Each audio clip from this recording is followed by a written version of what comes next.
Hi, it's been a minute. Okay, on your IP, part 5.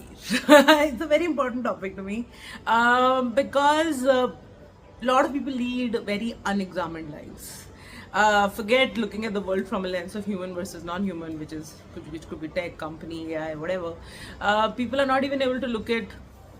I mean, they live in very divided worlds, man, woman, child, this, that, etc. Human versus non-human is not really their premise. And in a world like this, if you have a network, if you have access to money, if you have skills which are undeniable, there is no reason as to why you don't own an IP. And if all the media in the world is now going to be media tech, an IP is as important as a patent.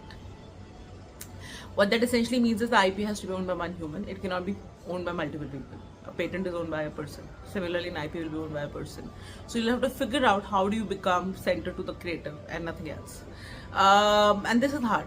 This is not the easiest thing. People become producers, they become part of the team, etc., etc. They don't understand what does it mean to own the sensibility and the creative core of the project that you do. And it has taken me many years to realize this, because in my head I know what it means to have own a patent, but I obviously IP is very different. But IP into 2026 is very different because there's nothing called a media company anymore. Everything is media tech.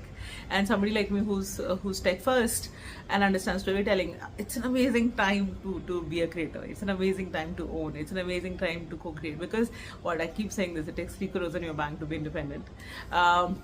And once that's happened, there is no reason for you to be a slave to anybody, especially to yourselves, because a lot of us are not slaves outside. We are slaves internally. We are slaves to our psyche. We are slaves to our emotionality.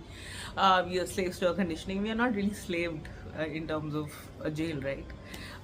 It's really not about the job or the relationship. It's a very internal jail that you put yourself into.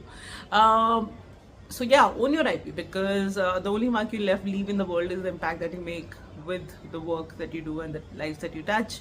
And it is very important that you own the creative of it.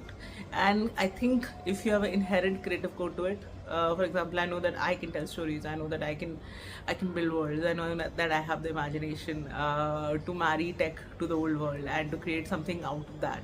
And if I spend a lot of my energy explaining this to you and I don't create it, if I don't spend time in creation and I just keep spending time in selling, then I'm wasting my time. We all have limited time on the planet and we have to value it. And that means on the side you have to continue doing something that nobody knows anything about till it is released. And use the network, use the money for yourself, for your own projects. Don't do this for other people, because they will disappoint you. It is just the folly of the human race. So yeah, own your IP, because your sensibility depends on it. So does your patent.